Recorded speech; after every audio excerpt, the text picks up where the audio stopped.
Hi master, for you మీకోసం ఛానల్కి స్వాగతం సుస్వాగతం. ముందుగా మన జగద్గురు అయిన బ్రహ్మర్షి పితామహ పత్రిజీ గారికి, మన గురుమాతకి నా ఆత్మ ప్రణామాలు మాస్టర్స్. ఓకే మాస్టర్స్, ప్రతిరోజు మన ఛానల్లోని ధ్యానం, స్వాధ్యాయం, సజ్జన సాంగత్యం జరుగుతుంది మాస్టర్స్. అలాగే జూమ్ సెక్షన్లో పాల్గొన్న మాస్టర్లకి, యూట్యూబ్లో చూస్తున్న మాస్టర్లకు కూడా ధన్యవాదాలు తెలుపుకుందాం. ఓకే మాస్టర్స్, ఈరోజు మన ఛానల్కి సీనియర్ పిరుడు మాస్టర్ గారైన కుమారి గారు ప్రొద్దుటూరు నుంచి వచ్చారు. మేడం గారిని సాదరంగా ఆహ్వానించుకుందాం. ఈరోజు మేడం చెప్పబోయే టాపిక్ ఇరిటేషన్, చిరాకు. ఈ గొప్ప ఆత్మజ్ఞానం అందించడానికి మేడం గారికి వెల్కమ్ చెప్దాం మాస్టర్స్. నమస్తే madam, welcome madam. Thank you. ముందుగా జగద్గురు బ్రహ్మశ్రీ పితామహ భత్రిజీ గారికి, స్వర్ణమాలమ్మకి అనంత కోటి హృదయపూర్వక కృతజ్ఞతలు తెలియజేస్తూ, మరి ఎంతో చక్కని అవకాశాన్ని ఇస్తున్నటువంటి ఫర్ యూ ఛానల్ టీవీ వారందరికీ హృదయపూర్వకంగా కృతజ్ఞతలు తెలియజేసుకుంటూ, మరి మనం ఈరోజు ఇరిటేషన్ అనే అద్భుతమైన పుస్తకం గురించి తెలుసుకుంటామండి. మరి దీనిని టార్కం సెరాడన్ గారు రచించడం జరిగింది. మరి ఆ టార్కం సెరాడన్ గారికి కూడా హృదయపూర్వకంగా కృతజ్ఞతలు తెలియజేస్తున్నాం. అలాగే దీనిని తెలుగులోకి స్వర్ణలత గారు అనువదించడం జరిగిందండి. మరి ఆ మేడంకి కూడా హృదయపూర్వకంగా కృతజ్ఞతలు తెలియజేసుకుంటూ, మరి ఈ చిరాకు అనేది, ఈ వినాశకర జ్వాల అనేది ఎంత అద్భుతమైనదో మనకి ఈ 3 రోజుల పాటు కూడా ఈ సబ్జెక్ట్ ని తెలియజేస్తూ ఉంటారండి. మరి టార్కం గురించి ముందుగా తెలుసుకుందాము. టార్కం గారు వచ్చేసి ఆసియాలో జన్మించడం జరిగిందండి. బాల్యం నుంచి ఆయన కాలాతీత బోధనలు, ఎన్నో శిక్షణలు కూడా ఇస్తూ ఉండేవాడు. మరి ఈయన విశ్వ మర్మాల గురించి తెలుసుకోవటానికి మరి ప్రాచీన దేవాలయాలు, ఆరామాలు, మార్మిక పాఠశాలలు, ఇలా ఎన్నో వాటి గురించి ఆయన చాలా చిన్న వయసు నుంచే తెలుసుకోవడానికి, అంటే మార్మిక విద్యలు అంటే ఎలా ఉంటాయంటే విద్యలు అంటే ఏదైనా ఒక దాని మీద నేర్చుకోవడానికి ఇలాంటివన్నీ ప్రయోగాలు చేస్తూ ఉంటారనమాట. ఈ మార్మిక విద్యలు ఇవి అప్పట్లోనే విశ్వవిద్యాలయం ఉండేదంట ఇవి నేర్పించడానికి. ఇప్పుడు మనకి కరాటీ నేర్పించడానికి ఇట్లా కొన్ని విశ్వవిద్యాలయాలు ఉంటాయి కదా. అలాగా ఈ మార్మిక విద్యలు అంటే విశ్వ రహస్యాలు తెలుసుకోవడానికి కావాల్సిన విద్యలన్నీ కూడా అక్కడ తెలియచేయడం కోసము చిన్న వయసులో నుంచి ఆయన ఎంతో అద్భుతంగా నేర్చుకోవడానికి శ్రద్ధ పెట్టేవాడనమాట. సూఫీ మాస్టర్లు, క్రైస్తవులు, డార్విన్లు, ఇలా ఈ నృత్యకారులు వీళ్ళందరూ కూడా కలిసి జీవిస్తూ ఎన్నో నేర్చుకునే వాళ్ళనమాట. అంటే వయోలిన్ కావచ్చు, పియానో కావచ్చు, సెల్లో, గిటార్ వాయిద్యాలలో కూడా ఈయన చిన్న వయసులోనే టార్కం సెరాడన్ గారు శిక్షణ పొందడం జరిగిందనమాట. ఈ కాలాతీత వివేకాన్ని వాస్తవ మూలం నుంచి గ్రహించడానికి సుదీర్ఘంగా శ్రమ చేసేవాళ్ళనమాట.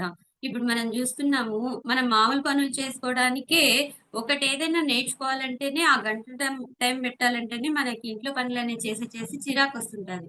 కానీ ఈయన ఆ చిన్న వయసులోనే అన్ని చేసుకుంటూ మళ్ళీ ఇలాంటి విద్యలన్నీ నేర్చుకుంటూ ఉన్నాడంట టార్కం గారు. మరి ఈ నిత్య జీవితంలో ఆయన యొక్క ఇవన్నీ నేర్చుకోవడం అనేది ఒక సేవగా, ఒక భావనగా, ఈ యొక్క ఆత్మ ప్రయాణం సహజంగా చేసుకుంటూ వెళ్తున్నాడంట. టార్కం సెరాడన్ తన జీవితం అంతా కూడా సాటి మనుషులకే అంకితం చేశారు.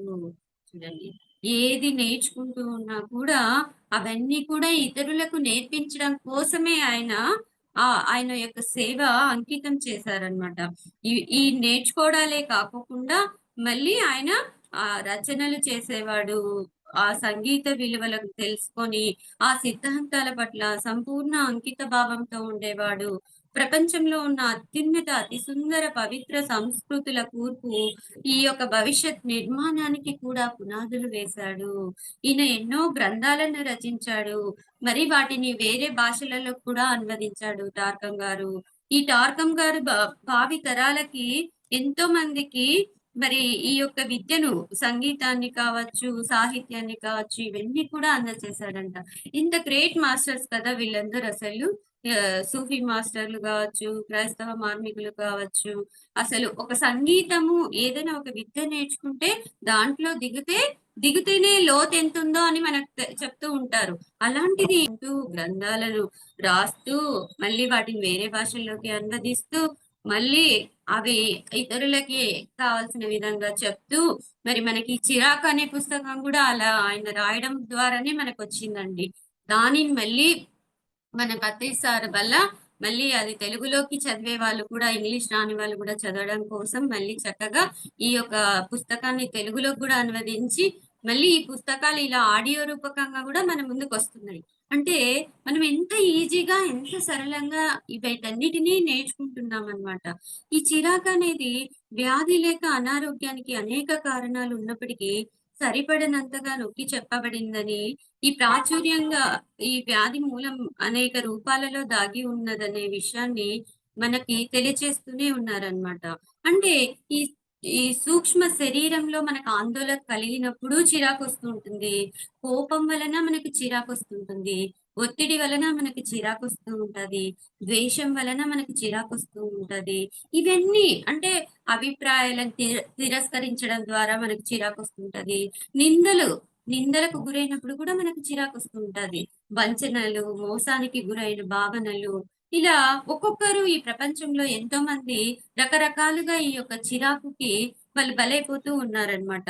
పగతో కూడిన ఆలోచనలు, వినాశకర ప్రణాళికలు, ఫిర్యాదులు చేయటము, స్వీయ ఆసక్తి, స్వీయ సమృద్ధి, స్వీయ సంతృప్తి పట్ల ఆకాంక్ష, మరి ఈ యొక్క పుకార్లు కావచ్చు, విమర్శలు కావచ్చు, తగాదాలు కావచ్చు, కృతజ్ఞత లేకపోవడం వల్ల కూడా చిరాకు రావచ్చు. మరి అలాగే ఆత్మ న్యూనత భావన అంటే నేను తక్కువ, ప్రతి దాంట్లో కూడా నన్ను నేను తక్కువ చేసుకోవటము.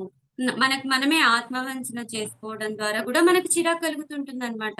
అంటే మనం పనులు చేసి భౌతికంగా పనులు చేసినప్పుడు ఒత్తిడి వల్ల వచ్చేదే చిరాకు కాదు.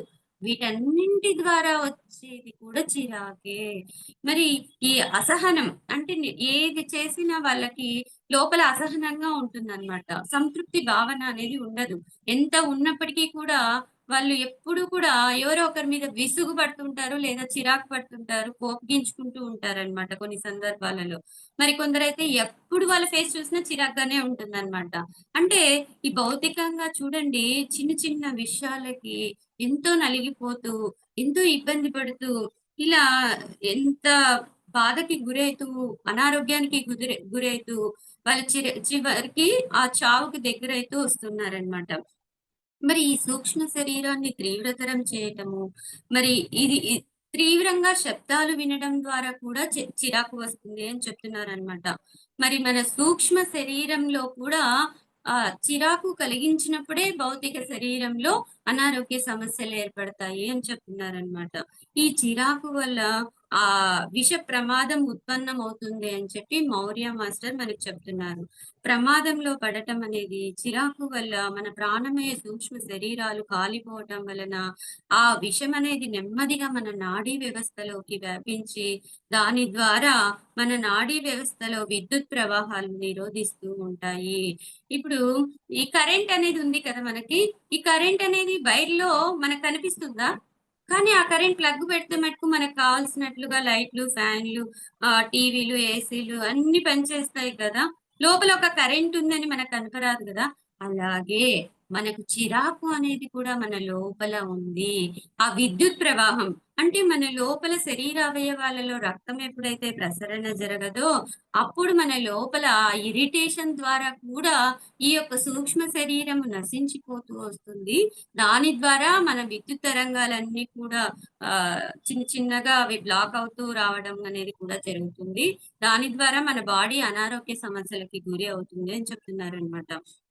ఈ యొక్క శరీరంలో ఈ విద్యుత్ వ్యవస్థ అనేది ఎప్పుడైతే సరిగ్గా పనిచేయదో, అప్పుడు మానసికంగా కూడా సమస్యలు మొదలవ్వటం అనేది మనకి స్టార్ట్ అయితాయి అని చెప్తున్నారనమాట.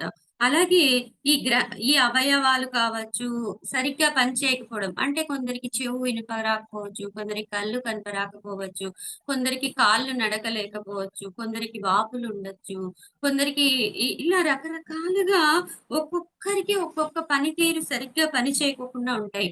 ఎందుకు అంటే వాటి యొక్క సూక్ష్మ శరీరం ద్వారా నెమ్మది నెమ్మదిగా అవి క్షీణిస్తూ వస్తూ ఉండడం ద్వారానే లోపల ఉన్నటువంటి గ్రంథులు కావచ్చు, అవయవాలు కావచ్చు, అవి క్రిములుగా ఇంకా ఏర్పడి లోపల ఆ సూక్ష్మ జీవులకి అది ఒక స్థావరంగా మారుతుందట.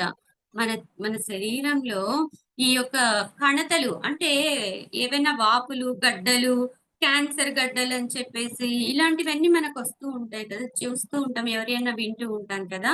అవన్నీ కూడా ఎందుకు అంటే, వాళ్ళలో ఆ ప్రమాదకర విష జ్వాలలు ఆ వా ఏర్పడటం స్టార్ట్ అయింది. ఎలా స్టార్ట్ అయిందంటే, ఇది ఇప్పుడు ఈ క్షణమే మొదలవ్వదు. మనకేదైనా ఒక అనారోగ్య సమస్య వచ్చిందంటే, ఒక 6 నెలల క్రితం నుంచి అది మనకు తెలియచేస్తూ ఉంటుంది. మన చిన్నప్పటి నుంచి మనం ఏం చేసినా, ఏం చేయకపోయినా అది హస్బెండ్ ద్వారానో, పిల్లల ద్వారానో, స్నేహితుల ద్వారానో, బంధువుల ద్వారానో, వ్యాపారస్తుల ద్వారానో, ఇలా రకరకాలుగా మనం ఇబ్బంది పడుతూ ఉంటాం కదా! ఆ లోపల ఇది ఎవరికీ చెప్పుకోలేము. చెప్పుకున్నా కొన్ని తీరవు.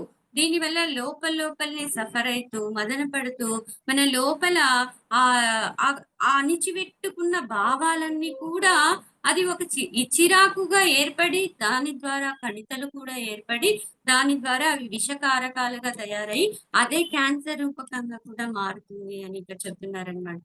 చూడండి, ఒక చిన్న చిరాకు వల్ల లోపల ఎంత ప్రాసెస్ అనేది జరుగుతుందో చూడండి. దాని ద్వారా మనల్ని మనం ఎంత సఫర్ చేసుకుంటూ, మనల్ని మనం ఆయుష్‌ని తగ్గించుకుంటున్నామే. అందుకే మన చేతి దాంట్లో ఏం చెప్తారు అంటే, "నీ వాస్తవానికి నీవే సృష్టికర్తవు" అని సేత్ మహానుభావుడు చెప్తూ ఉంటాడు. ఎందుకు అంటే, నీ లోపల ఆలోచన చేసే దానికి నువ్వే బాధ్యత.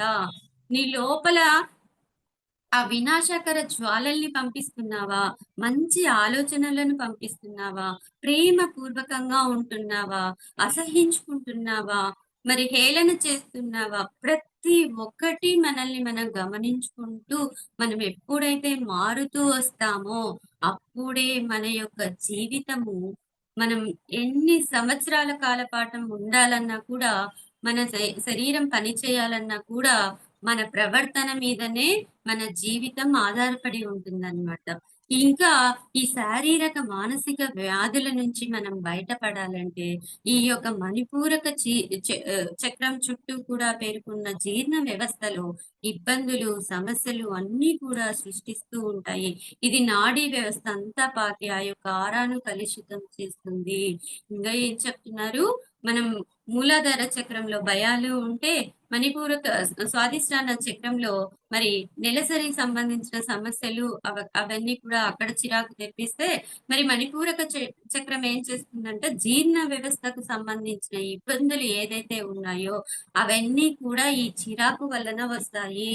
నీకెప్పుడు ఆహారం తీసుకున్నది డైజెషన్ అవ్వలేదో, గ్యాస్ట్రిక్ కావచ్చు, కడుపుబ్బరం కావచ్చు, ఇలా ఏదైనా సరికానివి ఏదైనా సరే నీ లోపలికి ప్రవేశించినప్పుడే ఇలాంటి ఇబ్బందులు నీకు ఎదురైతాయి. దీనివల్ల నీకు చిరాకు కలుగుతుంది, ఇబ్బంది కలుగుతుంది.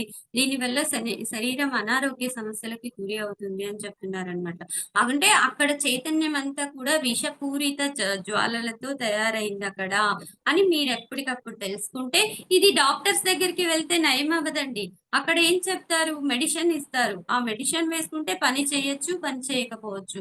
కానీ ఎప్పుడైతే ఈ సహజమైన ఆలోచనలతో ఉంటూ, కృతజ్ఞతా భావంతో ఉంటూ, ప్రేమతో ఉంటూ ఎప్పుడైతే మనం జీవిస్తూ వస్తామో, అప్పుడు ఈ యొక్క వినాశకర జ్వాల నుంచి మనం ఈజీగా బయటపడడం అనేది జరుగుతుందనమాట. ఈ యొక్క చైతన్యం యొక్క హృదయము తలలలోకి కేంద్రీకరించిన వారిపైన చిరాకు, ప్రమాదకర విషం దాడి చేయలేవు. ఎప్పుడైతే మన చుట్టూ ఒక చైతన్యం ఉంటుందో, ఎప్పుడూ ధ్యానం చేస్తూ ఉంటామో, ఎప్పుడూ శ్వాస మీద ధ్యాస పెట్టి ఉంచుతామో, అప్పుడు మనలోకి ఆ బ్రహ్మరంధ్రం గుండా కాంతి వెళ్ళి, మనలో ఉన్నటువంటి 2,72,000 నాడులన్నీ కూడా శక్తివంతంగా తయారయ్యి, మనము పరిపూర్ణంగా ఉండటానికి ఎంతో సహాయం చేస్తుంది. పత్రి సారు నిజంగా ఎంత ఈజీగా, సరళంగా ఉండే విద్యను మనకు నేర్పించాడో, మరి ఈ సరళమైన విద్యను కూడా నేర్చుకోవడానికి మనం బరువు పడుతూ ఉన్నాము అంటే, ఇంకా ఆ పైవాడు ఎవరు కూడా రక్షించలేరు మనల్ని. ఎప్పుడైతే మనకు ధ్యానం కుదిరినా, కుదరకపోయినా, ఇష్టమున్నా, లేకపోయినా, ఏమైనా సరే మన వయసు ఎంత ఉందో అంతసేపు మనం ధ్యానం చేయాలి. ఎప్పుడైతే ఆ ధ్యానం చేస్తూ వస్తామో, ఏ రోజుకి ఆ రోజు మన ఇంట్లో ఉన్న కసువుని ఎలాగైతే కసువు కొట్టేసుకొని శుభ్రంగా క్లీన్ చేస్తే మన ఇల్లు ఎంత పరిశుభ్రంగా ఉంటుందో, అలాగే మన శరీరాన్ని మనం ఏ రోజుటికి ఆ రోజు ధ్యానం చేస్తూ, ఈ యొక్క క్లీనింగ్ చేసుకుంటూ వస్తూ ఉన్న కొద్దీ మనలో శక్తివంతమైన ఈ యొక్క ఏవి కూడా మన దరిదాపుకు చేరనీయకోకుండా మనం హ్యాపీగా, ఆనందంగా జీవించడానికి ఇదెంతో సహాయం చేస్తుందనమాట. మరి ఈ యొక్క ప్రకృతిలో అంటే నువ్వు ఎప్పుడైతే ఉద్వేగాలతో ఉంటున్నావో, చిరాకుతో ఉంటున్నావో, మరి అప్పుడు నీ యొక్క నిరోధక శక్తి బలహీనపడుతూ వస్తుంది. దాని ద్వారా కూడా నీ కళ్ళు, ముక్కు, చెవులు, అవయవాలు అన్నీ కూడా కళ్ళ కింద కొందరికి వాపులొస్తూ ఉంటాయి. ఎందుకు అంటే బ్లడ్ తక్కువ అవ్వడం వల్ల, అక్కడున్న విద్యుత్ తరంగాలు సరిగ్గా ప్రవహించకపోవడం వల్ల నీకు బాడీ లాంగ్వేజ్ చూపిస్తూ ఉంటుంది. నీ బాడీలో మార్పుల్ని ఎప్పటికప్పుడు నువ్వు గమనించుకుంటూ వస్తే 100% నీలో ఏం మార్చుకోవాలా అనే దానిని నువ్వు గ్రహించగలుగుతావన్నమాట. దానికి కావాల్సినట్లు భౌతికంగా కాస్త ఆహారాన్ని ఇస్తూ, సరి అయిన ఆహారాన్ని ఇస్తూ, మళ్ళీ అక్కడ కూడా ఎలాంటి హింసాత్మక ఆహారం కాకోకుండా పూర్తిగా శాకాహారాన్ని తీసుకుంటూ చక్కగా ఎప్పుడైతే నువ్వు జీవన విధానం జీవిస్తూ ఉంటావో అప్పుడే నువ్వు హ్యాపీగా ఉండగలుగుతావు. ఆ చిరాకు అనేది లేకోకుండా. ఈ కళ్ళ ద్వారా చూడాల్సింది చూడాలి. చూడకూడనిది చూడకూడదు. అందుకే సారు కళ్ళు మూసుకోండి అన్నాడు. ఈ చెవుల ద్వారా ఏం వినాలనో అది మాత్రమే వినాలి. ఎందుకు అంటే ఈ చెవులన్నిటికి పోసుకుంటుంటాయి. పక్కింటోళ్ళ విషయాలు, ఎదురింటోళ్ళ విషయాలు వింటుంటే ఇంకా హ్యాపీగా ఉంటుంది. కానీ మనకి అది ఒక వినాశకర జ్వాల. నువ్వు కాసేపు టీవీ చూస్తున్నావనుకోండి, దాంట్లో ఎలాంటివి చూస్తున్నావు? నేరాలు, ఘోరాలు చూస్తున్నావా? కొట్లాటలు చూస్తున్నావా? సీరియల్స్ చూస్తున్నావా? ఇలాంటివన్నీ చూసినప్పుడు నీ లోపల ఏమైతుంది? లోపల ఇంక మదన పడుతూ, తిట్టుకుంటూ వాడిని చంపేస్తే బావుంటది, వీడిని నరికిస్తే బావుంటదని ఆలోచనలతో ఉంటది. ఆ సీరియల్ ఏం చేస్తారు? అలాంటి సిట్యుయేషన్స్ కాడ ఆపేస్తారు. మరుసటి రోజు మళ్ళా ఎపిసోడ్ వరకు వీళ్ళు ఇంట్లో ఏ పని చేసుకుంటున్నా ఆ సీరియల్‌లో ఏమైందో నెక్స్ట్ ఎపిసోడ్ అని ఆలోచిస్తూ వంట చేస్తారు. ఆలోచిస్తూ పడుకుంటారు. ఆలోచిస్తూ పనులు చేస్తారు. అప్పుడు ఏమైతుంది? నువ్వు ఏం చేసినా అది వినాశనమే. నీకు అది చిరాకు భావనలే కలిగిస్తుంది. అందుకే ఆ సీరియల్స్ అనేది కట్ చేయాలి. ఎప్పుడైతే నువ్వు తింటున్నావనుకో, తినేటప్పుడు అది చూస్తున్నావనుకో, నీ భావాలెలా ఉంటాయి? లోపల రగిలిపోతూ ఉంటాయి. నీకు ఎక్కడ ప్రశాంతత ఉంటుంది? ఉండదు. కాబట్టి కళ్ళతో ఏం చూడాలనో మంచి మంచి కామెడీ సీన్స్ చూడు. హ్యాపీగా నవ్వుకుంటావు. ఒకవేళ నువ్వు దెయ్యం సినిమాలు చూస్తున్నావా? ఏం చేస్తావు? చూసినంత సేపు మనకేం చెప్తారు పక్కన? అబ్బా! నాకస్సలు భయం లేదు. నేను ఏవైనా చూస్తాను. హ్యాపీగా ఉంటాను. నా అంత ధైర్యవంతుడు లేడని చెప్తాం. కానీ ఒంటరిగా ఉండరా, పడుకోరా అంటే రాత్రికి పడుకోరు. ఎందుకు? లోపల ఒకటి మనల్ని వేదన చేస్తూ ఉంటుందన్నమాట. అంటే అందుకోసమే సరి అయిన సమయంలో, సరి అయిన విధంగా మనం జీవితం గడపాలి. ఎప్పుడైతే అలా మనం చేస్తూ వస్తామో, అప్పుడు మనకి లోపల ప్రశాంతత ఉంటుంది. లోపల ప్రశాంతత ఉన్నప్పుడు బయటికి శరీరం చాలా ఆరోగ్యవంతంగా, క్షేమంగా, సురక్షితంగా ఉండడం అనేది జరుగుతుందనమాట. అలాగా మన చెవులు గాని, ముక్కులు గాని అన్నీ కూడా అవయవాలు కానీ బాగా పనిచేయాలంటే, మన ఇంద్రియాలన్నీ బాగా ఉండాలి అంటే మనం ఏం చేయాలి? దానికి ఏం పెట్టాలనో అలాంటి సరి అయిన ఫుడ్డు. ఓన్లీ ఈ ఫుడ్డే కాదు. వాటికి కావాల్సిన ఫుడ్ కూడా మనం చక్కగా మనం వాటికి అందించాలన్నమాట. ఈ ఈ సూక్ష్మ శరీరంలో ఆందోళనలు, నిస్పృహలకి కారణం ఈ చిరాకు వల్ల కారణాలనేది చెప్తున్నారన్నమాట. ఇప్పుడు మనం చెప్పుకున్నాం గదా! నేరాలతో నిండిన విపత్తులు, సినిమాలు చూడటం, విచారాలతో ఉండటం, భయము, నిరాశ ఇవన్నీ కూడా ఈ సూక్ష్మ శరీరానికి అశాంతిని చేకూరుస్తుంది. నీ లోపల కోపం రావటానికి, ఇంకొకరిని దూషించటానికి, నువ్వు వినే వాటన్నింటి యొక్క ఆలోచన ప్రభావం ఈ సూక్ష్మ శరీరంలో ఆందోళనలు పడటానికి కారణమవుతాయి అని చెప్తున్నారనమాట. మరి ఈ కోపం వలన ఒత్తిడి కలుగుతూ ఉంటుంది. మరి కోరికలు తీరలేదని, ఆ కోరికల ద్వారా మీ ఇచ్ఛాశక్తిని ఉపయోగిస్తూ, మీరు కోరింది చేయకపోతే అసహనానికి గురి అవుతూ, మీలోని అస్తవ్యస్తత మరి ప్రమాదకారక విషాన్ని కూడా మీకు సృష్టిస్తుంది అని చెప్తున్నారనమాట. చూడండి, ఒక కోపం వలన నిజంగా మనం చూస్తున్నాం గదా! ఎంతటి విషద ద్వారకానికైనా తీసుకెళ్తుంది కదా! అసలు ఈ కోపాన్ని మనం ముందు మార్చుకోవాలండి. చిన్న కోరిక తీరకపోతే దాని మీద ఎంత ద్వేషం, ఎంత పగ, ఎట్టైనా తిరిగి వీడిని ఏదో ఒకటి చేయాల్సిందే అని పగబట్టుకొని ఉంటామనమాట. ఆ సమయం వచ్చినప్పుడు నిజంగా అటాక్ చేస్తూ ఉంటాం మనకు తెలియకుండా. వీడికి తగిన శాస్త్రి జరిగిందిలే, వీడికి కావాల్సిందేలే, వీడికి జరగాల్సింది జరిగిందిలే అని ఇట్లా కూడా మాట్లాడుతూ ఉంటామనమాట. ఎప్పుడు మన మాటల ద్వారా, మన చేతల ద్వారా ఎప్పుడు మనం ఏది చేయకూడదు. మరి ఈ ఇలా కోపంగా ఉన్న వ్యక్తి మన ధ్యానం చేయకముందు ఎలా ఉన్నాడంటే ఫ్యాక్షనిస్ట్ ఫ్యామిలీ అన్నమాట. మరి ఆయన ధర్మవరంలో ఉంటారన్నమాట. మరి ఆ సారు ఎంత అంటే బాంబులు వేసుకుంటూ, గన్ షాట్ చేస్తూ ప్రాణాలు తీసేసుకున్నంత పగలు, ప్రతీకారాలతో ఆ రాజకీయ జీవితాన్ని గడుపుతూ ఉంటే, ఆ సారు ఇక్కడ ధ్యానం చేయడం వల్ల ఆ కుటుంబం అంతా కూడా ఇంక నా తరం నుంచి ఎవరు కూడా ఇలాంటి ఎప్పుడు భయమేనంట వాళ్ళ ఇంట్లో. తినాలన్నా, పడుకోవాలన్నా, మన చుట్టూ ఇంటి ముందర ఎవడొచ్చాడో, ఎవడు ఏ నిమిషం చంపుతాడో, పొడుస్తాడో కత్తులతో అని జెప్పి ఎప్పుడు భయాలతోనే జీవించేవాడనమాట. అలాగా అతను ఒక నిర్ణయం తీసుకొని ధ్యానం చేసి ఇక నాతోనే ఇది అంతం అవ్వాలి అని చెప్పేసి అతన్ని అవతల పార్టీ వాళ్ళొచ్చి పొడిచినా కూడా పోలీసులొచ్చి రిపోర్ట్ అడిగితే లేదు లేదు. పొరపాటున నాకు కత్తి దిగింది. దీనికెవ్వరు కారణం కాదు అని శత్రువులను సైతం అతను క్షమించి వదిలేసి, ఈరోజు అతను ధర్మవరంలోనే ఎంతో అద్భుతంగా సెంటర్‌ని నిర్వహిస్తూ, భగవద్గీత క్లాసులు చెప్తూ ఎంతో అద్భుతంగా జీవిస్తున్నాడండి. అంటే తన లోపల ఉన్న వాటిని జయించేశాడు. మరి చక్కగా ఈరోజు ఆధ్యాత్మిక జీవితాన్ని జీవిస్తూ మరి వాళ్ళ సెంటర్‌లో ప్రతిరోజు 200 మంది, 300 మంది ధ్యానం చేస్తూ ఎంతో అద్భుతంగా జీవిస్తున్నాడనమాట. అలాంటి వాళ్ళు ఎంతోమంది ఈ ఈ పత్రిజీ సార్ దయ వలన ఈ శ్వాస మీద ధ్యాస పట్టుకోవడం వలన, ఆయన చెప్పిన పదాలను పట్టుకోవడం వలన ఎంతో అద్భుతంగా ఆ చిరాకులు, కోపాలు, ద్వేషాలు ఇవన్నీ తొలగిపోయి ప్రేమ పూర్వకంగా ఆనందంగా జీవిస్తూ ఉన్నారండి. అలా మన జీవితం ఎప్పుడూ ఉండాలి. ఈ చిరాకు వలన నిజంగా ఒక్క జన్మలో ఇలాంటి హత్య చేస్తే, దానికి తన గత జన్మ తాలూకా వాసనలన్నీ తోడయి, ఈ భవిష్యత్తు జన్మ కూడా మరి ఎంతో క్రూరమైన జన్మను, కర్మను యాడ్ చేసుకుంటూ, మళ్ళీ వాళ్ళ జీవితాన్ని ఎంత వినాశకరణం వైపుకు తీసుకువెళ్తున్నారనే విషయం వాళ్ళకి తెలియట్లేదు. ఎందుకంటే అది చెప్పినా గ్రహించుకునే స్థితిలో వాళ్ళు ఉండట్లేదనమాట. సో, దాని నుంచి మనం బయటపడాలి. అలా ఒక చిన్న చిన్నవే ఉండొచ్చు ఫస్టు. మనకేమంత చంపేంత లేవులే, పొడిచేంత లేవులే, హత్యలు చేసేంత లేవులే అనుకుంటుంటాం. కానీ మనల్ని మనం కూడా ఇబ్బంది పెట్టుకుంటూ ఉంటాము. ఇట్లాంటి చిన్న చిన్న విషయాలను కూడా. కాబట్టి వీటిని కూడా మనం తొలగించుకోవాలి ధ్యానం ద్వారా.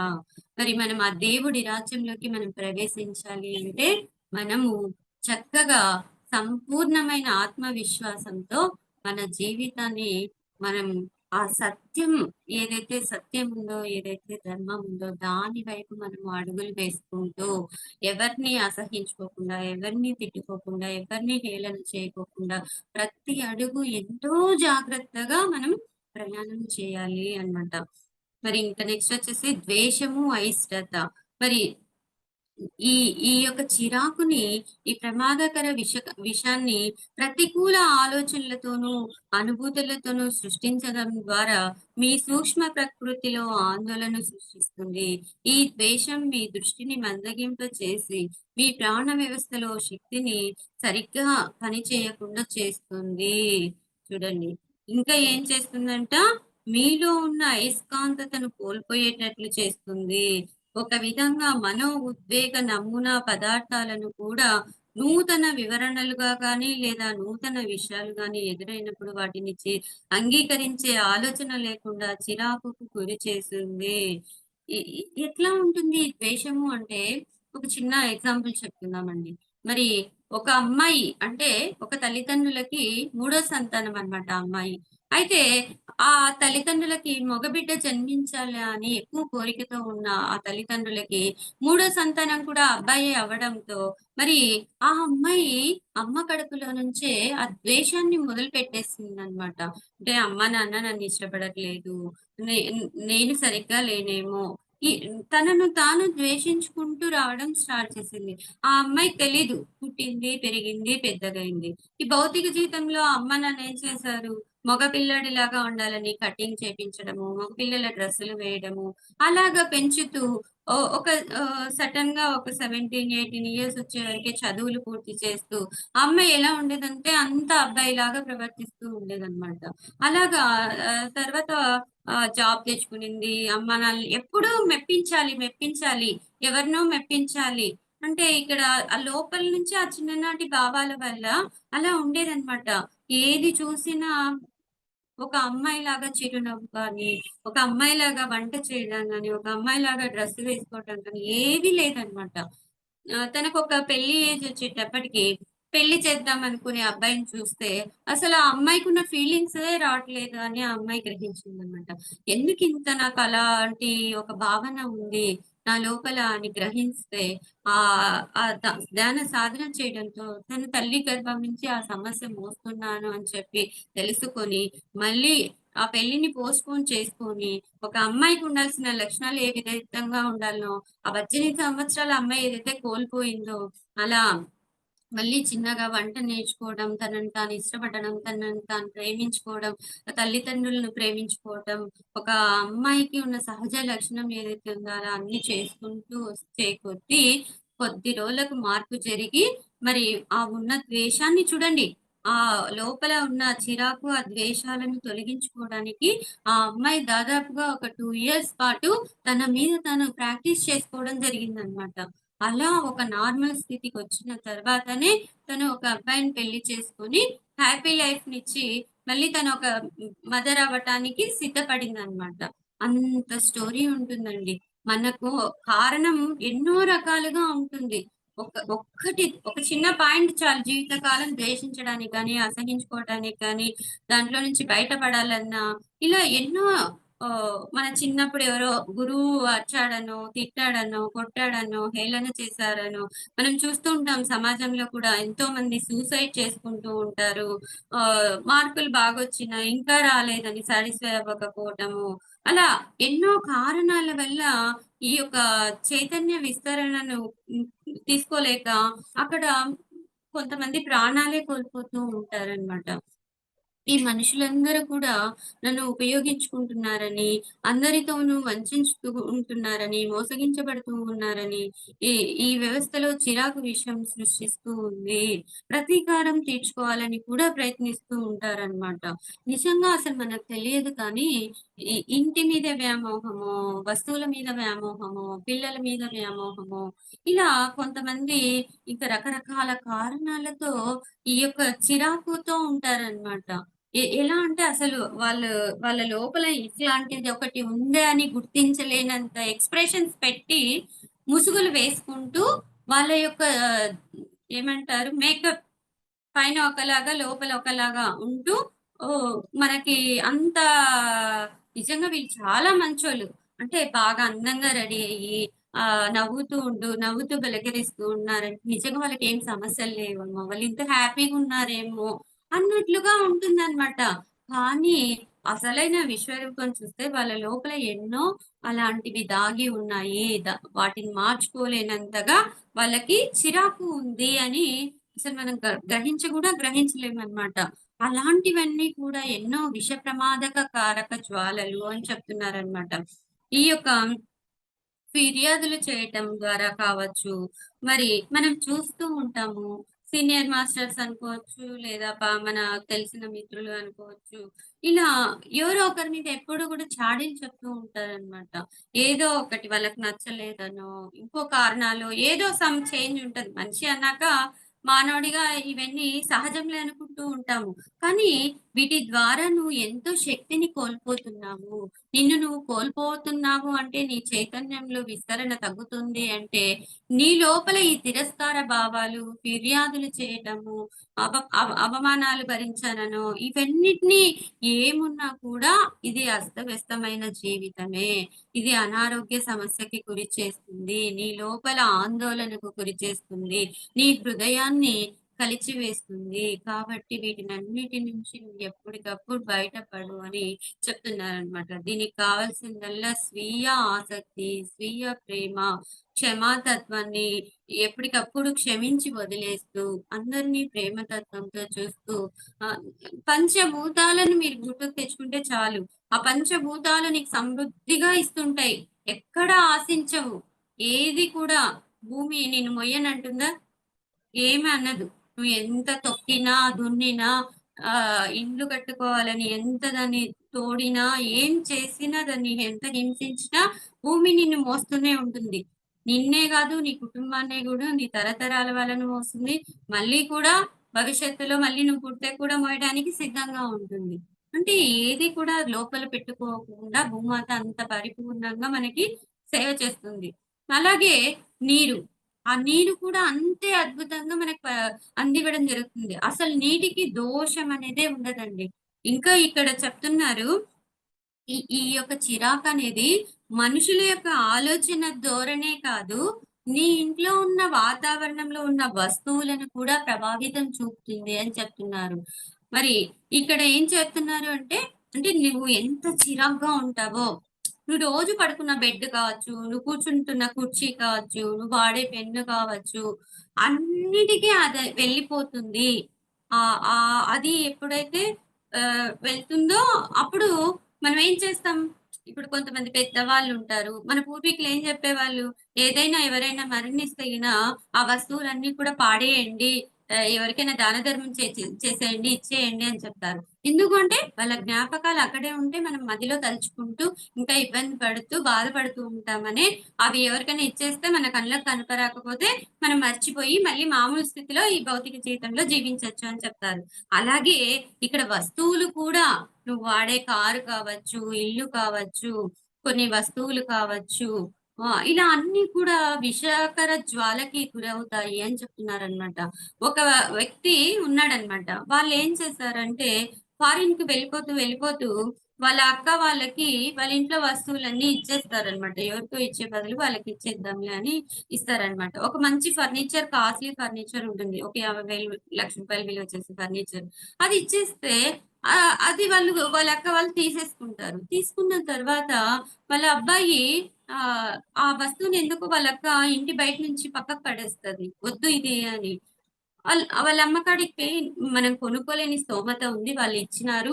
దీన్నెందుకు నువ్వు పక్కకు పంపించేస్తున్నావు అని కోపడతాడనమాట. అప్పుడు వాళ్ళమ్మ చెప్తుంది, అతని యొక్క గుణగణాలు, అతని యొక్క ఆలోచనలు, అతని యొక్క అస్తవ్యస్తమైన జీవితము అందులో ఉంది. అది అది వద్దు మనకు. ఆ సరికాని గుణాలు మన దగ్గరికి దరిదాపుకు వద్దు. ఆ వస్తువు మన ఇంట్లో లేకపోయినా పర్వాలేదు. మనం కింద పడుకున్నా, కింద కూర్చున్నా పర్వాలేదు. అతని యొక్క జీవన విధానం భౌతికంగా ఉన్నప్పుడు అలాంటి అస్తవ్యస్తంగా అంటే తాగడం కావచ్చు, తాగిన తర్వాత ఇంటికొచ్చి ఆ బెడ్ మీద పడుకోవడం గావచ్చు, అన్నీ ఆ వాతావరణానికి కలుషితమైతాయి అని చెప్పి, ఇంకా వాళ్ళ నాన్నగారైతే ఏకంగా దాన్ని మంట పెట్టి కాల్చేసి బూడిద చేసేస్తారనమాట. అలా అంటే అంత వినాశకర జ్వాలలు వస్తాయి.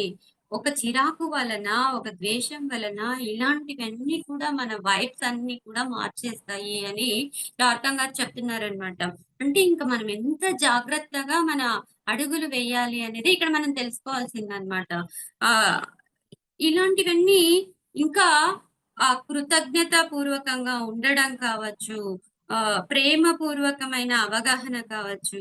అందుకే పత్రి సార్ ఏం చెప్తారు అంటే, మన చుట్టూ ఎప్పుడు కూడా ప్రశాంతమైన వాతావరణం ఉండాలి అని చెప్తారు. పచ్చని మొక్కలతో గడపండి, ట్రెక్కింగులకు వెళ్ళండి, పిరమిడ్ శక్తిని తీసుకోండి, గ్రూప్ ఎనర్జీతో సామూహిక ధ్యానం చేయండి, సజ్జన సాంగత్యంతో ఉండండి, ఎప్పుడు అందరి అనుభవాలు వినండి, మరి ధ్యానం చేయండి అని పుస్తకాలు చదవండి. ఎన్ని మంచి పాయింట్స్ చెప్తున్నారండి. ఈ పుస్తకం చదువుతున్నాము అంటే, ఈ పుస్తకం యొక్క ఎనర్జీ మనతోనే ఉంటుంది. మరి టార్కమ్ సెరాడన్ గారు రచించిన ఈ అద్భుతమైన విషయాలన్నీ కూడా మన జీవితంలో అందరికీ కూడా ఎక్కడో పనికొస్తాయి కాబట్టే ఈరోజు మన ముందుకొస్తుందనమాట. అలాగా మరి ప్రతి ఒక్కటి కూడా ఏ ఏం వింటున్నాం, ఏం తింటున్నాం, ఏం తాగుతున్నాం, ఏం మాట్లాడుతున్నాము, మన ఇంట్లో ఈ కాంతి ఎప్పుడు కూడా నిరంతరం ప్రవాహం జరుగుతూనే ఉంటుందన్నమాట. అందుకే ప్రతి ముక్కున్న ప్రతి మనిషి ధ్యానం చేయండి. శ్వాస మీద ధ్యాస ఉంచండి అని మన పత్రి సార్ చెప్తూ ఉంటారనమాట. మరి ఈ ఆత్మ న్యూనతా భావన కూడా మన మన లోపల ఉన్న అపజయాలను వీటన్నింటిని కూడా తొలగిస్తూ ఉంటుంది. ఈ ఆత్మ న్యూనతా భావన ఉన్న వాళ్ళు ఏం చేస్తూ ఉంటారంటే ముందుగానే దొరకదేమో అని ఎక్కడికి వెళ్ళినా ఆతృతతో ఎదురు చూస్తూ ఉంటారనమాట. కొంతమందేమో విపరీతంగా తింటూ ఉంటారు. ఈ లోపల కోపము, చిరాకు, ద్వేషము ఉండే వాళ్ళేం చేస్తుంటారంటే, కొంతమంది ఎక్కువగా ఒక అలవాటు పడిపోయుంటారు. ఇప్పుడు మనం సిగరెట్ తాగే వాళ్ళని చూసినా, మందు తాగే వాళ్ళని చూసినా, వీళ్ళకేందంటే ఏదో చేయలేని ఆత్మన్యూనత భావనను అది అక్కడ చేయలేక చిరాకు పడుతూ అది ఒక బ్యాడ్ హాబిట్ కింద వాళ్ళు ఒక దాని మీద కాన్సంట్రేషన్ పెట్టి అది మర్చిపోతుంటారు. కొందరు సినిమాలకెళ్తూ ఉంటారు. కొందరు బయట తిరుగుతూ ఉంటారు. ఇట్లా రకరకాలుగా వాళ్ళని వాళ్ళు కప్పిపుచ్చుకుంటూ ఉంటారనమాట. దీని అసలైన వెనకల కారణం వాళ్ళ లోపల ఏదో ఒకటి దాగి ఉంది అని చెప్పడానికే ఇది మనకు తెలియజేస్తూ ఉంటుంది. అయితే ఇవన్నీ ఎవరు గ్రహించరు. అబ్బా! వీడికి పాడలవాటు ఉందిలే. వీడు చెప్పినా మారడులే, వినడులే అని మనం వాళ్ళని పక్కన పెట్టేస్తూ ఉంటాం. అలా కాకుండా వాళ్ళతో కూర్చొని మాట్లాడి, వాళ్ళకేదైనా సహాయం చేయగలిగితే ధైర్యాన్ని కావచ్చు, సహాయంగా ఏం చేయాలనో అది చేస్తూ, వాళ్ళ లోపల ఉన్న ఆ భావాన్ని గుర్తించితే రియాలిటీలోకి వస్తారనమాట వాళ్ళు. ఎప్పుడైతే వాళ్ళ యొక్క రియాలిటీలో ఉంటారో, ఓహో! నాకు ఈ విషయం సపోర్ట్ ఉంది. నాకేం కాదు. దాని ద్వారా మనం ఏదైనా చేసుకోవచ్చు అని వాళ్ళకున్న కొత్త ఆలోచన అంటే సహసృష్టికర్తలు. అంటే వాళ్ళు ఏదైనా చేయటానికి ఎంతో ధైర్యాన్ని ఇవ్వడం అన్నమాట. ఈ లోపలున్న చిరాకు పోతుందన్నమాట వాళ్ళకి. ఎప్పుడైతే మనం చేయాల్సిన సహాయం చేస్తామో, మాట సహాయం గావచ్చు, ఏదైనా గావచ్చు. ఆ క్షణం వాళ్ళకి ఏదైనా అవసరం పడేది మనం గుర్తించగలిగితే, మనం చేయగలిగితే, మనం అది చేసినప్పుడు వాళ్ళలో ఉన్న చిరాకు, అసహనం నుంచి వాళ్ళు బయటపడడం అనేది జరుగుతుందన్నమాట. మనం అసహనంతో తొందరపాటుగా ఊహించలేనంత అనారోగ్యాన్ని కలుగచేసుకుంటూ ఉంటాము. మరి దీని ద్వారా శరీరం ఆందోళనకు గురై చిరాకుకు దారితీస్తుంది. ఇదంతా కూడా మళ్ళీ ఈ ప్రాణమయ శరీరం మీద, ఈ నాడీ వ్యవస్థ మీద కూడా ఒత్తిడి తీసుకొని వచ్చి చిరాకు కలిగించి దాని వల్ల ప్రమాద కారకాలు ఉత్పన్నమయ్యేలాగా కూడా చేస్తుందంట. చూడండి. ఇంకా వంట చేసేటప్పుడు కూడా జాగ్రత్తగా ఉండి వంట చేయాలి. నీకు చిరాగ్గా ఉందా? నువ్వస్సలు వంట చేయొద్దు. ఒకవేళ నువ్వు చేశావా, అది విషంతో సమానం అని చెప్తున్నారు. నువ్వు ఆ విషాన్నే అందరికి పెడుతున్నావు అని చెప్తారు. నీకు చిరాకు కలిగిందా? నువ్వు నిద్రపోను గూడా నిద్రపోవద్దు అంటున్నారు మాస్టర్స్. ఎందుకంటే ఆ చిరాకుతో కలిగే ఆ ఆలోచనతో నిద్రపోతే రాత్రంతా అదే ఎనర్జీని క్యారీ చేస్తావు అంటున్నారు. అందుకోసమే సార్ ఏం చెప్తాడు? ధ్యానం చేయండి అని చెప్తాడు. మరి కాసేపు ధ్యానం చేస్తే మళ్ళీ అక్కడికక్కడ మనం క్లీన్ చేసుకొని మళ్ళీ ఒక నార్మల్ స్థితికొస్తామనమాట. నేనిది నా ధ్యానానికొచ్చిన కొత్తలో ప్రాక్టీస్ చేసేదాన్నండి. సేత్ మాస్టర్ చెప్తూ ఉంటే, వంట చేసినప్పుడు మన ఇంట్లో ప్రభావం పడుతుంది అంటే, నేను హెల్త్ బాలేక కడుపు నొప్పితోనో ఏదో కారణంతో ఉన్నప్పుడు నేను వంట చేస్తూ ఉంటే, ఆ చిరాకంతా నేను ఇంట్లో ఉన్న మా అత్తమ్మ, మామయ్య, మరిది, తోడికోడలందరిని గమనిస్తూ ఉండేదాన్ననమాట. నేను ఫుడ్ చేశాను కదా! ఈరోజు వీళ్ళెలా ఉన్నారు? వీళ్ళ ప్రవర్తన ఎలా ఉంది? అని గమనించేదాన్ని. నిజంగానే చిరాకుగా ఉండడం చూశాననమాట. అదే నేను ధ్యానం చేసి, ప్రేమగా ఉంటూ, నా ఈ చేత్తో ఇంతమంది కడుపు నింపడానికి నాకీరోజు ఇంత గొప్ప అవకాశాన్నిచ్చావా అని కృతజ్ఞతతో నేను చేసినప్పుడు, ఆ రోజు కూడా తిని ఎలా ఉన్నారు అని గమనించినప్పుడు, నిజంగా ఎంతో మార్పుండేదండి. ఇది నేను ఒక 12 సంవత్సరాల కిందట ఇది నేను ప్రాక్టీస్ చేశాననమాట. అప్పుడు ఓహో! నిజంగా ఇది నిజమే వీళ్ళు చెప్పినేది. అంటే అక్కడ పుస్తకాల్లో ఉంది. ఇక్కడ వీళ్ళు చెప్పినారు మాస్టర్స్ అని కాకుండా ప్రతీదీ నేను ప్రాక్టికల్స్ చేసినాక అది ఓకే అనుకున్నాకనే నేనది ఓకే చేసుకునేదాన్ననమాట. అంత నమ్మేదాన్ని కాదనమాట. అలాగా ఎప్పుడైతే వాళ్ళు కూడా ఆ రోజు హ్యాపీగా బయట పోయి పనులు చేసుకొని తొందరగా ఇంటికొచ్చి ఇంట్లో టైమ్ స్పెండ్ చేసి ఇంట్లో అందరితో మాట్లాడుతూ ఉండడం.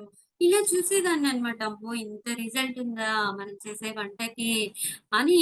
అప్పుడు అందుకే మన పూర్వీకులు ఏం చేసేవాళ్ళంటే, చక్కగా మడి స్నానం అని చెప్పి, ఆచారం అని చెప్పి స్నానం చేసి, అంటే మనం రాత్రి పడుకున్న తర్వాత ఆ చెమట రూపంలో మన శరీరంలో కొన్ని బయటికి విషరంధ్రాల ద్వారా వస్తాయి కాబట్టి, పరిశుభ్రంగా స్నానం చేసి, వంట పాత్రలన్నీ కూడా తగలమని చెప్తూ ఉంటారు గదా! అంటే నిజంగా దాంట్లో అంత శక్తి ఉంది. అంత ఎనర్జీ ఉంది.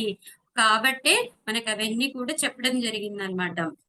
ఈ చిరాకుతో ఉన్నప్పుడు మనం చేసిన ప్రయాణం కావచ్చు, మనం తిరిగే ప్రదేశాలు కావచ్చు, అన్నీ కూడా విషకారకంగానే మారతాయి. ఇదంతా కూడా విశ్వంలోకి వెళ్ళిపోతుంది. విశ్వం కలుషితమైపోతుంది. దీనికి ఎంతో కొంతగా మనం బాధ్యులమైతున్నాము. మరి ఈ యొక్క విశ్వం కూడా ఇంత కలుషితం చేయడానికి కారణం మనమందరమే. అందుకే సరైన కాలంలో వర్షాలు పడట్లేదు. సరైన కాలంలో ఎండలు రావట్లేదు. సరైన కాలంలో వాతావరణం పనిచేయట్లేదు. అంటే చూడండి, ఈ భూమి మీద ఉంటూ ఈ చిన్న చిన్న ఈ చిరాకులు, ఈ చిన్న చిన్న ఆలోచనల వల్ల మనం తెలియకుండా ఈ విశ్వానికి ఎంత నష్టం చేస్తున్నాము అన్న దానికి మనము ఇంత ఉంటుందని ఎవరికీ తెలియదండి. అసలు ప్రతిసారి బుక్స్ చదవకపోతే, చదవమని చెప్పకపోతే, ఈ బుక్స్ అన్నీ ఇలా తెలుగులోకి అనువదించక రాకపోతే చాలా మందికసలు విషయాలనేదే తెలియదు. ఎలా జీవించాలి అనేది కూడా. అందుకోసమే ప్రతి ఒక్కరు కూడా పుస్తకాలు చదవాలి, ధ్యానం చేయాలి, అందరితో సజ్జన సాంగత్యంతో ఉండాలి. వీలైనంత వరకు మన నుంచి ఆ విషకారక జ్వాలల నుంచి బయటపడటానికి మనం ప్రయత్నం చేయాలి అని ఇక్కడ చెప్తున్నారనమాట. ఇంకా ఏం చెప్తున్నారు? ప్రకృతిలో మౌనంలో తీసుకుంటున్న నిర్ణయాలు, ప్రణాళికలకు మహోత్తర దివ్య ప్రోత్సాహకం అనేది ఉంటుంది. మహాత్ముల ప్రణాళికలోని ఒక అంశము శబ్దాన్ని తగ్గించడం చేస్తుంది.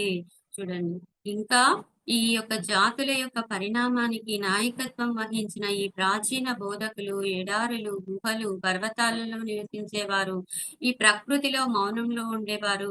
ఇవన్నీ కూడా ఒక నిశ్శబ్ద శబ్దాన్ని తీసుకొచ్చినప్పుడు అక్కడ ఎంతో వాతావరణం అనేది మార్పు చెందుతుంది అని చెప్తున్నారనమాట.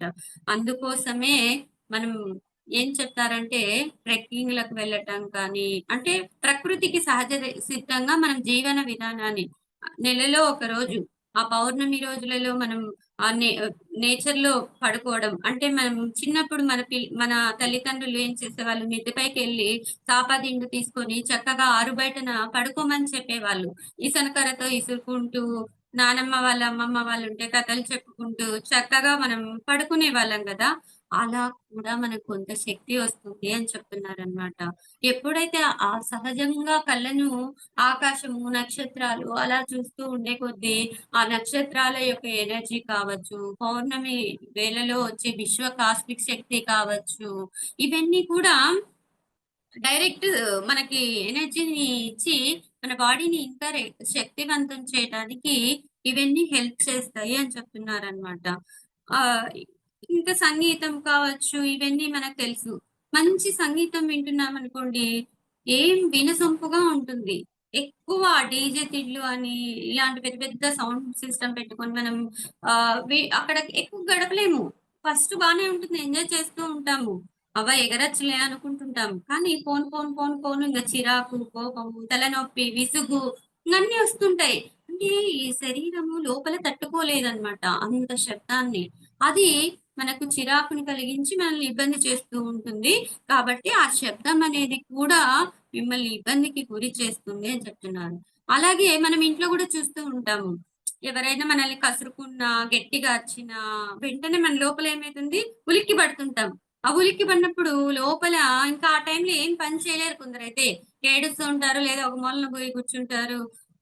ఏదో ఇంకా రకరకాలుగా ఉంటారు. మళ్ళీ అమ్మ వాళ్ళు బుజ్జగిచ్చి, తీసుకొచ్చి, మళ్ళీ దారి చూపితే గాని మళ్ళా ఒక స్థితికి రారనమాట. అట్లా లోపల అవన్నీ కుసించుకుపోతాయి. ఆ కుసించుకుపోయినప్పుడు ప్రాణమయ శరీరం క్షీణించుకుపోతుంది. ప్రాణమయ శరీరంలో ఎనర్జీ లేనప్పుడు ఈ భౌతిక దేహం డల్ అయిపోతుంది.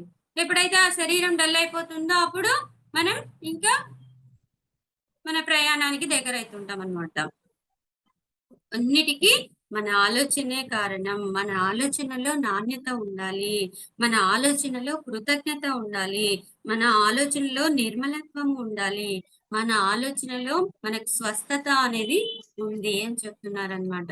నిరంతరం ఈ చికాకుతో ఉండే వ్యక్తుల నుండి దూరంగా ఉండండి. అంతరిక్షాన్నే గాక మీరు నివసించే, నిద్రించే, పనిచేసే చోటును కూడా కలుషితం చేస్తుంది. అందువల్లనే కొంతమందిలో 10 మందిలో మాట్లాడినప్పుడు మనం ఏదో ఒక రకంగా ఉంటాం. వీడెప్పుడు స్పీచ్ అయిపోజేస్తారా బాబు అని ఎదురు చూస్తుంటామనమాట. అదే కొంతమంది మాట్లాడితే ఇంకాస్త టైం ఉండింటే బావుండు గదా! ఇంకా 4 మాటలు వినింటే బావుండు కదా! అని ఆలోచిస్తామనమాట. ఇలా ఉంటుంది అని చెప్తున్నారనమాట. ఈ చిరాకు అనేది నీ లోపలికి సూక్ష్మంగా వెళ్ళిపోతుంది. అది తీయాలంటే అసలు నీ లోపల ఇలాంటివి ఉన్నాయనేది గూడా తెలీదు. గుర్తించలేనంత స్థితిలో ఉండిపోతాం. ఎందుకంటే ఈ మాయా ప్రపంచం.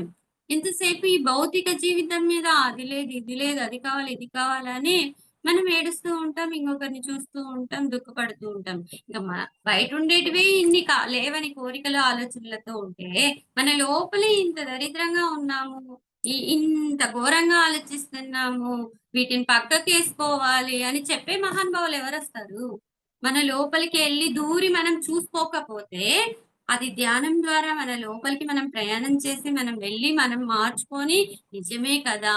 అని మనం ఓకే చేసేంత వరకు ఆ సమస్యను అక్కడే ఫేస్ చేస్తూ ఉంటామనమాట. అందుకోసమే ఓం శాంతి వాళ్ళేం చేస్తారంటే, వాళ్ళ ఆహారాన్ని వాళ్ళే వండుకొని తింటారు. ఎవరైనా ఆహారం చేస్తే తినరనమాట. ఎందుకంటే, ఆ వినాశకర ఆలోచనలతో ఎవరెట్లా ఉంటారో తెలియదు కాబట్టి, ఆ దైవత్వానికి మనం దగ్గరవ్వాలంటే, మనం భౌతిక జీవితంలో చూస్తున్నాం గదా! ఓం శాంతి వాళ్ళు వాళ్ళది వాళ్ళే చేసుకొని తింటారు. ఎవరు చేసినది ముట్టుకోరనమాట. అంటే, ఆ దైవ భావనలతో, ఆ దైవ చింతనలతో వాళ్ళు జీవించడం అనేది జరుగుతుందనమాట. ఒక్క నిమిషం మేడం.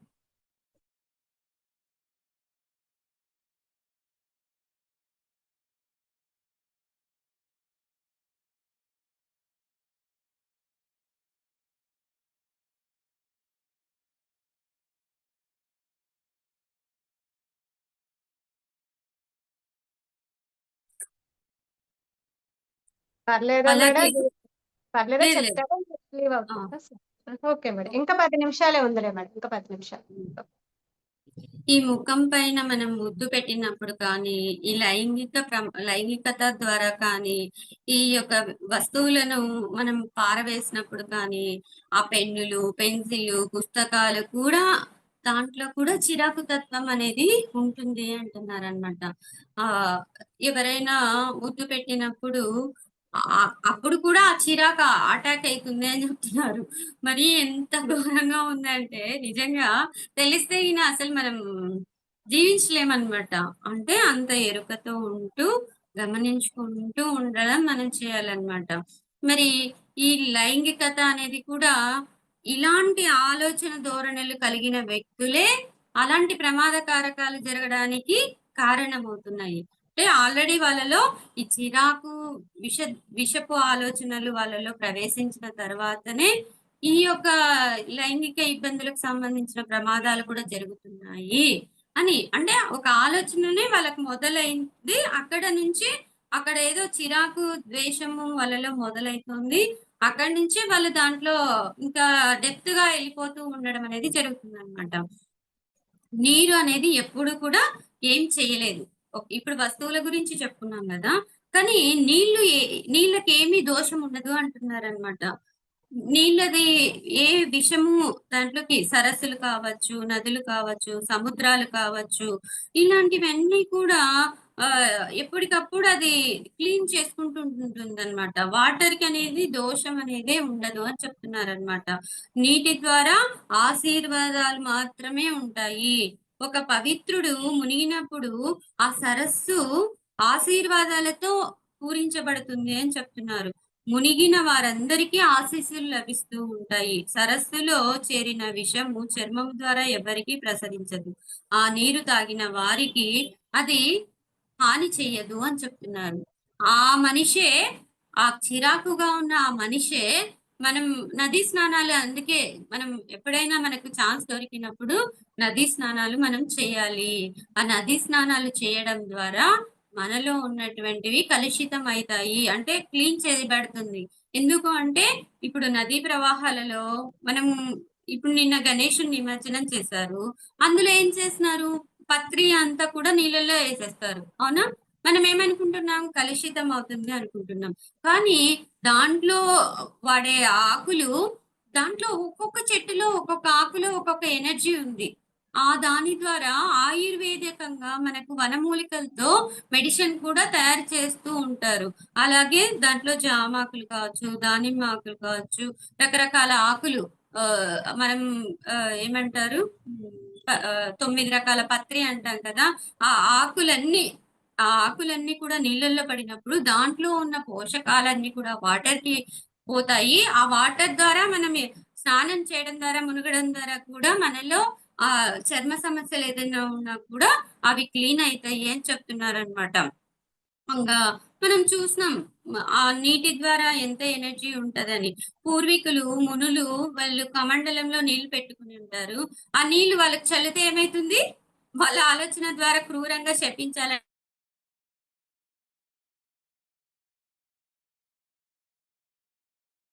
కూడా చూస్తున్నాము.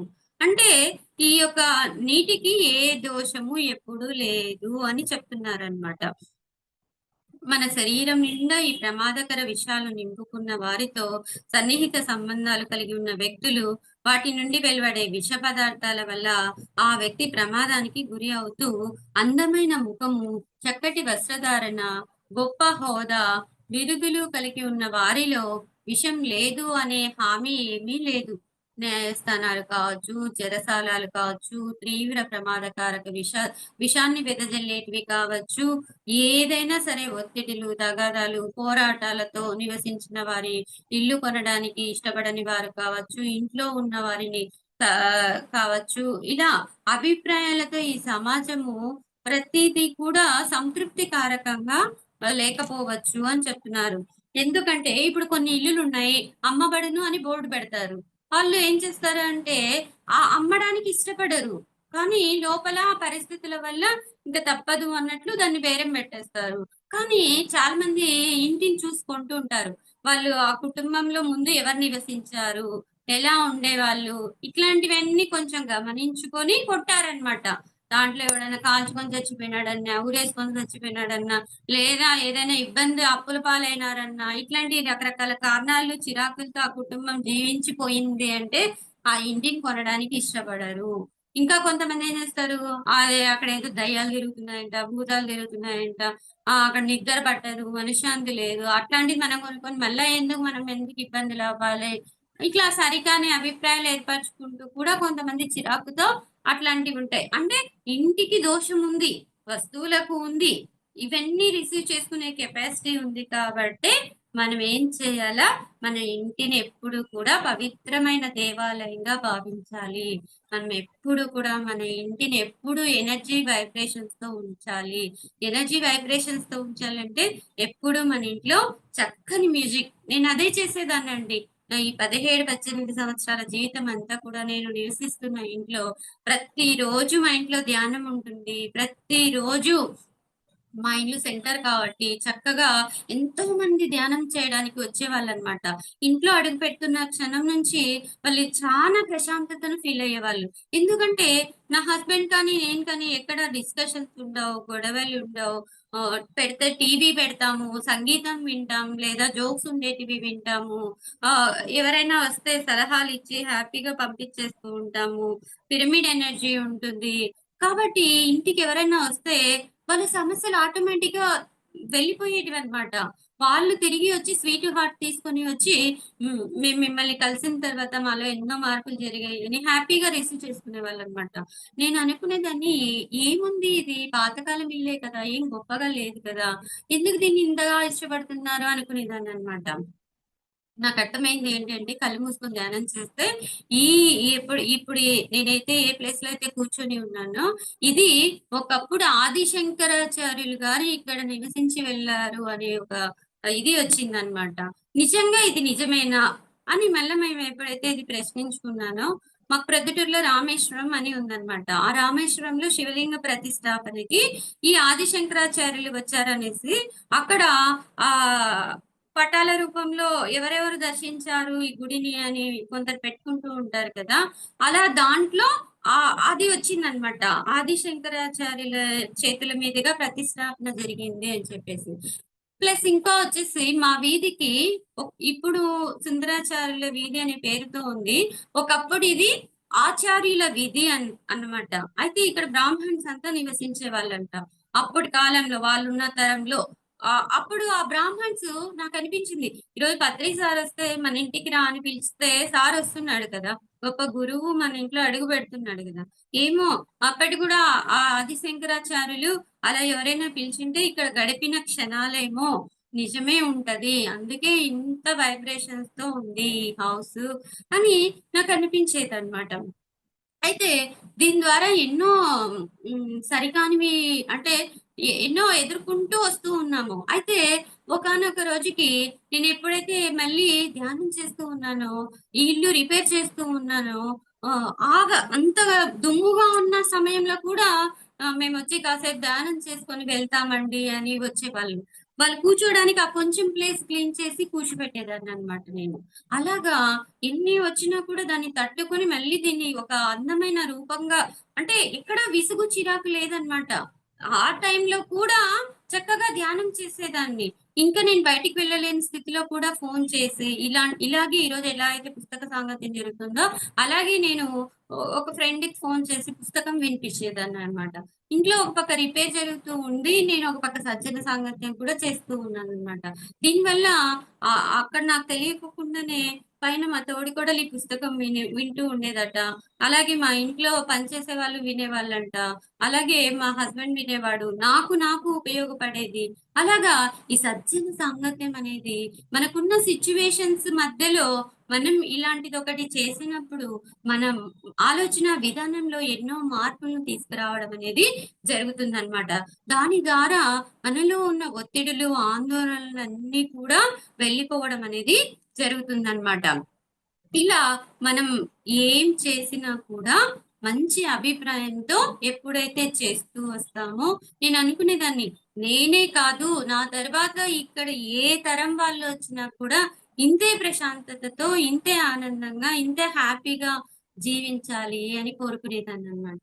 అందుకే ప్రతి ఒక్కరు ధ్యానం చేయాలి. ఆ ధ్యానం చేస్తే ఇలాంటి అద్భుతమైన ఆలోచనలు చేయడం అనేది జరుగుతుందనమాట. మరి ఎప్పుడు కూడా ఉన్న స్థితి నుంచి ఉన్నత స్థితి వైపుకు మనం ప్రయాణం చేయాలనేదే ఇక్కడ మనం తెలుసుకోవాల్సిన విషయం అన్నమాట. ఇంకా ఏం చెప్తున్నారు? ఈ ఈ కొన్ని సార్లు మనం ఇల్లు మారినప్పుడో, వాడిన సామాన్లో ఈ మానసిక, శారీరక సమస్యలకు మనం గురవుతూ ఉంటారనమాట.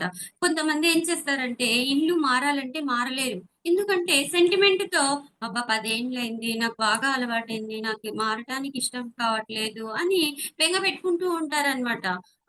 ఇది సేమ్ మన పిరమిడ్ మాస్టర్ అయిన రామాచారి గారికి జరిగిందనమాట. రామాచారి గారి యొక్క జీవితంలో ఆయన ఇల్లు మారాలి, వీధి మారాలి అంటే ఇష్టపడట్లేదు. కానీ ఓనర్స్ ఖాళీ చేయాలి అని చెప్పినప్పుడు ఇంక తప్పదు అన్నట్లు ఖాళీ చేశాడనమాట.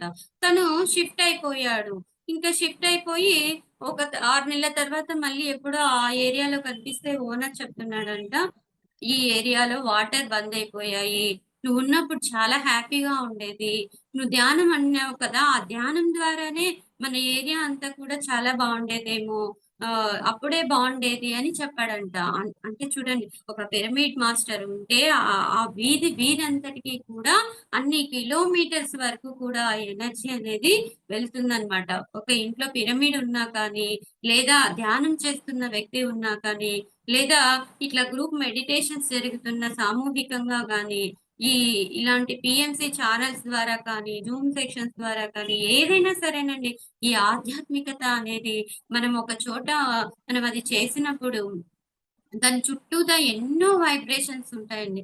అది మనకిప్పుడు తెలియకపోవచ్చు కానీ, ఇది ఎంతో మందికి ఈ ప్రయాణము సాఫీగా జరిగిపోతుందనమాట. మరి ఈ చిరాకు వీటన్నిటి నుంచి బయటపడాలంటే మనకు ఒకటే ఒక మార్గం ఏంది అంటే ధ్యానము.